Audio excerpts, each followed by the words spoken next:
Bonjour et bienvenue dans Dimanche Pluvieux, l'émission qui essaie de t'occuper les jours de pluie et de coronavirus. Parce que naturellement, vous restez tous confinés chez vous. Évidemment. Matière première à ma survie ou liquide de réveil, appelez-le comme vous voulez, mais aujourd'hui on va essayer de peindre avec du café. J'ai eu la chance d'avoir du papier de haute qualité vraiment récupéré dans un vide-maison d'une amie de Picasso. Je sais que vous allez pas me croire, mais je vous assure que c'est vrai.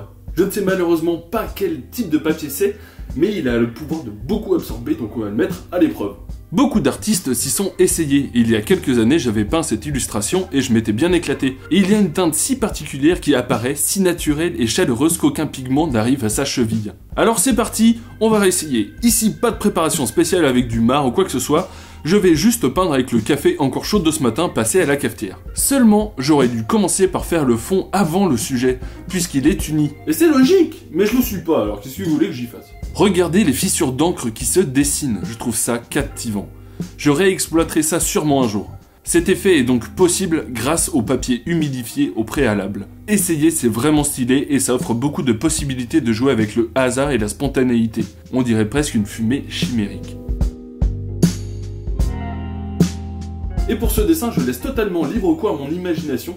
Je suis en art block total ces derniers temps, c'est une cata. Et c'est aussi un peu ce que j'essaye de faire avec cette vidéo, c'est de faire une sorte de inspiration 2, d'essayer de peindre avec des trucs on n'a vraiment pas l'habitude, alors qu'on l'a toujours vu. On a toujours vu des gens peindre avec du café. Mais, il y a un moment, il faut essayer.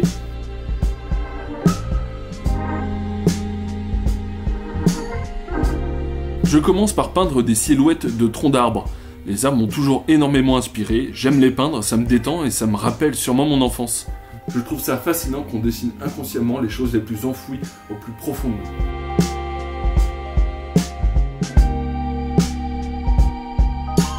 Il est temps de verser l'eau de vie. Non, pas celle-ci.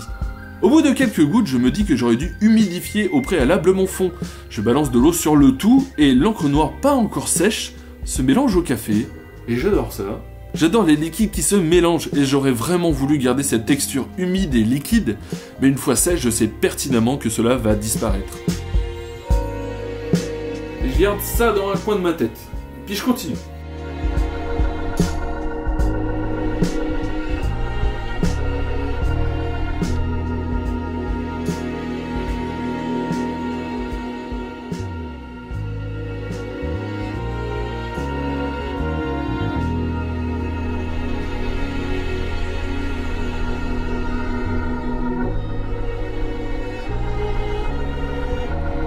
J'aime la teinte fade du fond, mais c'est pas encore ça, c'est pas ce que je recherchais.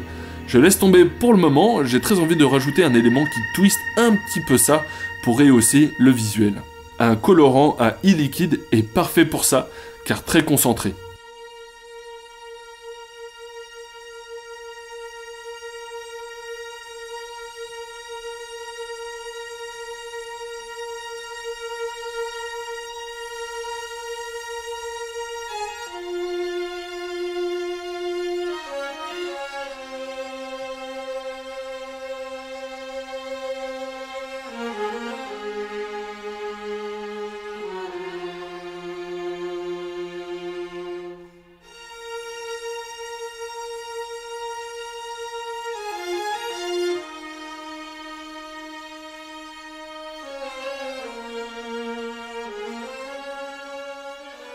J'humidifie la zone en question pour que le bleu se dilue parfaitement et que je n'ai pas à le tracer.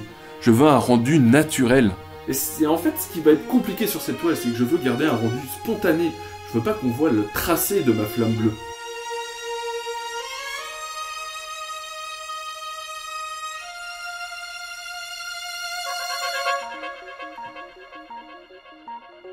L'accumulation d'eau et de café a créé des stries vraiment intéressantes et non voulues. J'aime vraiment beaucoup les teintes que cela prend. Cependant, les teintes sont encore trop fades une fois sèches. Je rencontre la première difficulté de ce dessin. Rajouter du bleu sur un fond sec et on voit cette délimitation. Voulant éviter cela, je rajoute du café pour que tout le fond soit humide. Donc je rajoute du colorant, donc du café, donc du colorant. Bref, vous avez compris ma problématique. Plus je rajoute, plus je dois en rajouter. Et attendre que ça sèche, c'est très chiant. Je fais beaucoup d'étapes. un artiste à ses périodes. Picasso a une période bleue. Et c'est là que je me suis rendu compte qu'il y avait longtemps que je n'avais pas peint ma mascotte de Renard Loup, que vous pouvez voir sur ses dessins, et que le dernier sujet en date était les êtres de lune sur celui-ci. Alors je suis parti de ça, imaginant qu'un aurait pu se perdre lors de leur migration.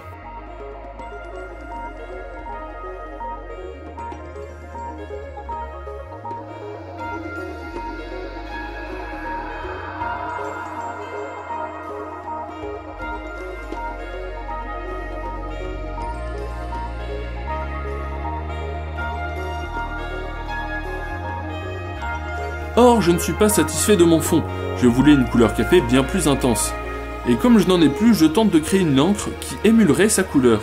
Une couleur bien plus intense pour pallier au séchage et à son infernale pâleur.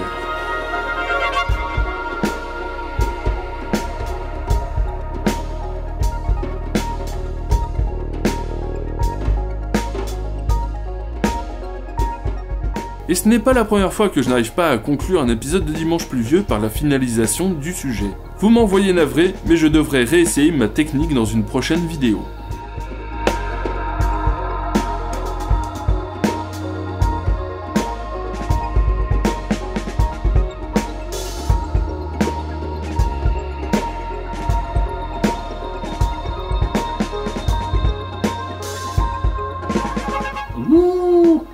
Alors je vous propose de me laisser une idée en commentaire et j'en ferai un dessin. Exemple, un cerf qui rôde autour d'un phare délabré. Et l'idée sélectionnée se verra recevoir son dessin, original évidemment, une fois évidemment que le confinement sera terminé. Vous pouvez me soutenir en achetant mes dessins sur la boutique Etsy que je vous mets dans la description. Vous pouvez commander les dessins pour me soutenir maintenant et vous recevrez le dessin lorsque ce sera terminé. Alors, je dis ça pour moi, mais c'est valable pour vraiment tous les autres artistes que vous aimez. Malheureusement, le confinement touche beaucoup d'artistes et leurs revenus, donc si vous voulez les aider, c'est le seul moyen de faire ça. Merci d'avoir regardé cette vidéo, vous pouvez vous abonner à la chaîne, me suivre sur les réseaux sociaux et mon Instagram, avec tous les dessins et tout ça. Et puis, voilà, il reste quelques secondes là pour finir la vidéo. Donc, voilà.